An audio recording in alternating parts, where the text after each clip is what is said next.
She handed me her business card across the dinner table, like it was the most natural thing in the world, and I took it because that's what you do when someone extends their hand.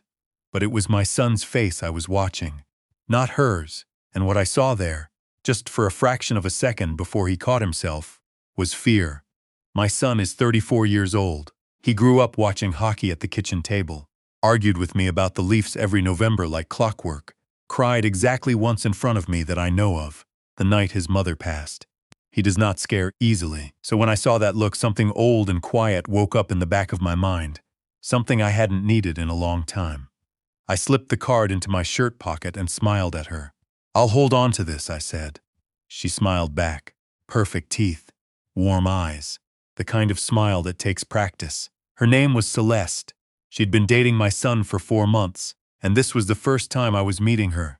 He'd mentioned her a few times, said she worked in wealth management, that she was driven, that she made him feel like he was finally moving in the right direction. I'd been glad for him. He'd had a rough few years after the marriage fell apart, and I wanted him to find someone good. Celeste seemed good. That was the problem. We ate dinner at my place, the house in Oakville I've lived in for 31 years. My wife Lorraine had picked out the kitchen tiles. I've never changed them. My son helped me make her mother's lasagna recipe, the one with the bechamel that takes 2 hours and is absolutely worth it. And Celeste sat at the island and chatted easily while we cooked. She asked smart questions, laughed at the right moments, complimented the house without overdoing it. She asked me how long I'd owned it. Just a question, a natural one. We were talking about the neighborhood, how much it had changed. 31 years, I said. Incredible, she said. Property values here have gone up something like 400% since the 90s. You must have real peace of mind knowing that's all behind you. I said yes, I supposed I did. She asked if I still had a mortgage. I said no, paid it off years ago. She nodded like I'd confirmed something pleasant, then smoothly changed the subject to the lasagna. I noticed. I filed it. After dinner, while Celeste excused herself to use the washroom, my son moved fast. He picked up her wine glass to carry it to the kitchen, leaned close to me, and pressed something flat into my palm under the edge of the table. "Don't look yet," he said quietly.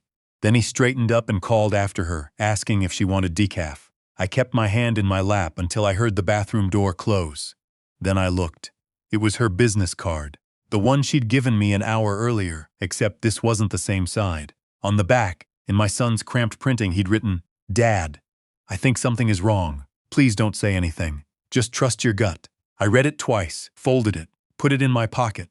When Celeste came back, I was pouring coffee. I retired 11 years ago from the Ontario Securities Commission, 27 years as an investigator and then a senior examiner. I spent the better part of my career looking at financial fraud. Not the dramatic kind you see in movies, the splashy Ponzi schemes with yachts and champagne. The real kind, the quiet kind. The kind where someone sits across a kitchen table from a widow or a widower or a retired schoolteacher and builds enough trust to take everything they have. My son knows what I did for a living.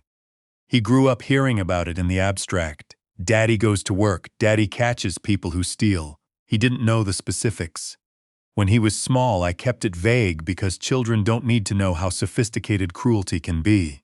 As he got older, I kept it vague for different reasons. You don't want your kids to see the world the way you've learned to see it. You want them to have a little longer where most people are basically good.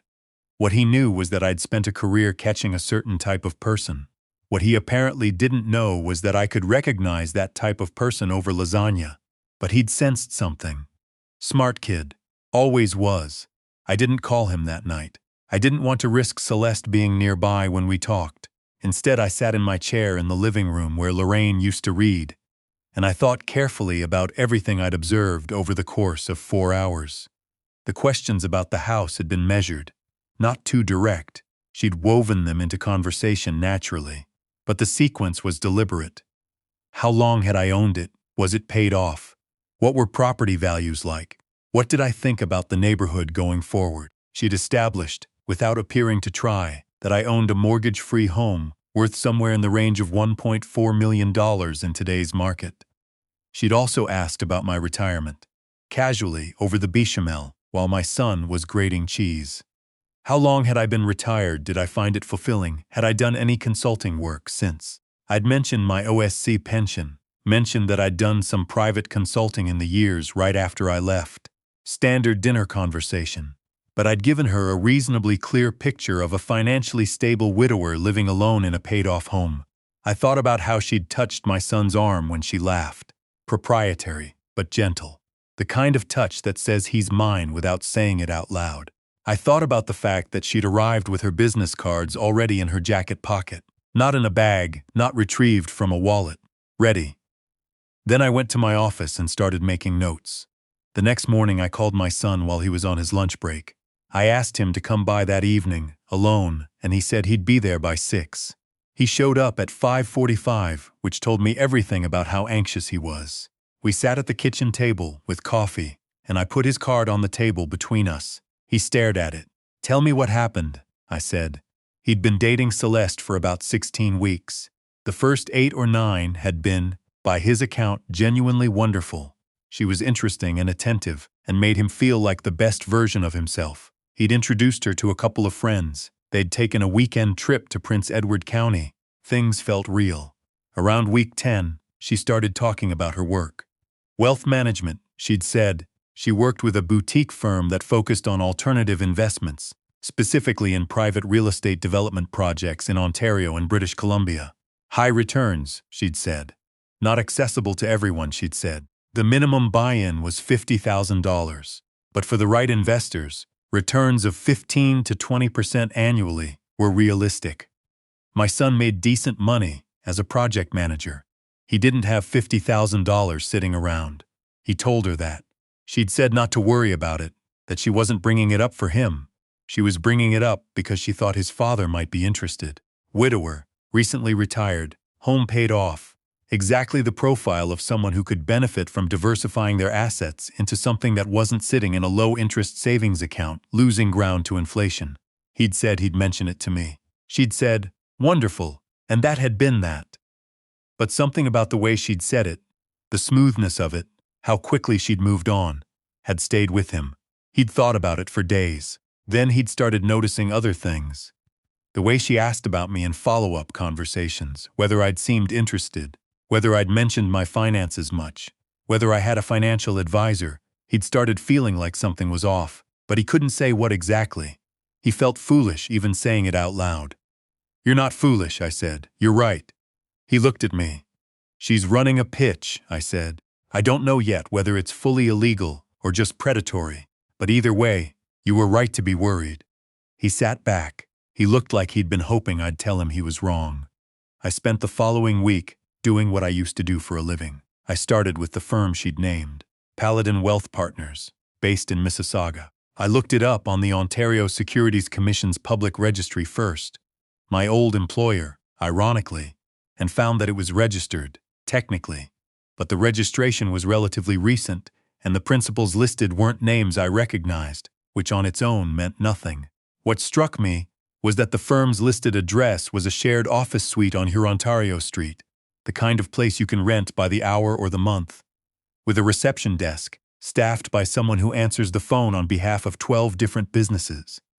I called a former colleague of mine, a woman I'd worked alongside for years, who still consults with the OSC on complex cases. Without naming Celeste directly, I described the pitch, the investment profile, the returns being promised, the targeting of elderly widowers through younger partners, and asked if it rang any bells. She was quiet for a moment. Then she said, "That sounds like it could be related to something we've been watching. Can you send me what you have?" I said I'd be in touch. Then I started watching Celeste. Not in any way that was illegal. I'm not a police officer. I'm a 66-year-old retired securities examiner who knows which public records are public and how to read a financial disclosure. I pulled everything I could find. I found that Celeste had worked at 2 previous firms in the past 6 years, both of which had since been dissolved. One of them had been the subject of a cease-trade order from the British Columbia Securities Commission in 2021. The order named several individuals. Her name wasn't among them, but the firm's listed director had a surname that matched her mother's maiden name, which I found in a public genealogy record. It was circumstantial, but it was a pattern. I also found 3 other women with similar professional histories, similar ages, all of whom appeared to have worked briefly at one of the same dissolved firms. Similar LinkedIn profiles, similar job titles, similar industry language in their bios, the specific vocabulary of legitimacy, the kind of wording that sounds official without saying anything that can be easily verified. I thought about all the retired men and women who wouldn't have known what to look for, who would have signed papers and wired money, and then spent the next year watching their savings disappear while the people responsible restructured and reformed under a new name and started over. I thought about my son. 3 weeks after our kitchen conversation, I called Celeste. I told her I'd been thinking about what she'd mentioned at dinner, the investment opportunities her firm handled. I said I didn't like to leave money sitting in GICs earning 2% when there were other options available. I said I was interested in learning more. She called me back within 4 minutes. We met for coffee the following Thursday at a cafe near Square One in Mississauga. She came prepared. She had a folder, glossy pages, project renderings, projected return schedules. The investment was in a private real estate development in the Niagara region, she explained. Residential units, strong presale demand, expected completion in 18 months. The minimum investment had been $50,000, she said, but given our connection through her partner, she could have a conversation with her principals about bringing me in at 35. I asked several questions. She answered all of them fluently. The answers were designed to sound specific while committing to nothing. I said I was very interested. I said I'd like to see the offering memorandum. She said she'd have it sent to me by the end of the week. I had a recording app running on my phone. Before I left, I said to her, I want to ask you something directly, and I hope you'll understand it's just due diligence. I paused. Have you ever been affiliated with a firm called Coastal Capital Ventures? The change in her face was subtle. Someone who wasn't looking for it would have missed it, a fractional stillness like a hiccup in a video. I don't think so, she said. Why do you ask? No particular reason, I said. I do my research, it's an old habit. I left the cafe and sat in my car for a few minutes. Coastal Capital Ventures was the BC firm that had received the cease trade order. She'd said she didn't think so. She knew exactly what it was. I sent everything to my former colleague over the following days. The recordings, the documents Celeste sent, the public records I'd compiled, the corporate connections I'd traced. My colleague confirmed that what I'd put together was consistent with a broader pattern they'd been building a file on. A network of individuals running coordinated investment fraud, targeting retirees, cycling through shell companies, and registered but hollow wealth management firms. What Celeste was doing wasn't new. It's sometimes called an affinity pitch, using a personal relationship, in this case a romantic one with my son, to gain the trust and financial information of a family member. The son or daughter becomes the unwitting introduction. The elderly parent becomes the target.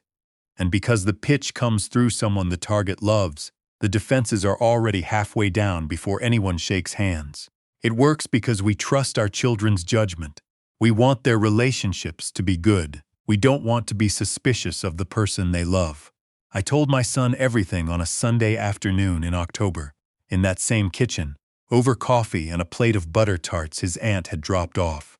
He sat and listened without interrupting, which is something he learned to do from his mother, and when I finished, he was quiet for a long time. She seemed so real, he said finally. That's the job, I said. That's what makes these people dangerous. They're not careless or obvious. They're skilled. I feel like an idiot. You caught it, I said. 4 months in, something felt wrong, and you trusted that. I spent 27 years watching people who didn't. He looked at the butter tarts and didn't say anything. You did the right thing, I said. You asked for help. The relationship ended the way those things end. He told her it wasn't working, kept it simple, didn't mention any of what we'd discovered. My colleague had advised keeping it low-key on our end so as not to alert the network before the regulators were ready to move. Celeste handled the breakup graciously, which told its own story. 3 months later, the OSC and the RCMP jointly announced a coordinated enforcement action against a network of individuals operating investment fraud schemes targeting Ontario retirees. Total estimated losses across victims, just over $4 million. Celeste was named in the civil proceedings. Her license was suspended pending the outcome of the regulatory review. My son called me when the news came out. He'd found it on CBC. Dad, he said. I know, I said. You got her. We got her, I said. You started it. He was quiet again for a moment. Then he said, I'm glad I gave you that card. So am I told him. I think about the people who didn't have someone to call. The retired nurse in Burlington who lost her savings. The widower in Guelph who trusted someone at a dinner party and spent the next 18 months believing a development project was just delayed. Real people. Not abstract victims. I spent my career thinking about them in the aggregate and locking the door on it. You don't entirely lock the door on it. You just get better at not standing too close. My son comes for dinner most Sundays now. Sometimes his aunt joins us.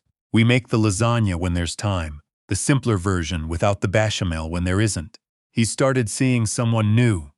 A woman he met through a friend from work, someone who has no opinions about my investment portfolio, and who laughs with her whole face when something is funny. I like her. Last week he came over to watch the Leafs game, and partway through the third period he looked over and said, You know, when I wrote that note on the card, I didn't actually know if you could do anything. I just knew you were the right person to tell. I watched the play develop on ice for a moment before I answered. That's what fathers are for, I said. He nodded and turned back to the game. We didn't say anything else about it. We didn't need to. Some things you carry quietly. Some things you put down. The trick is knowing which is which, and having the right person beside you when you figure it out.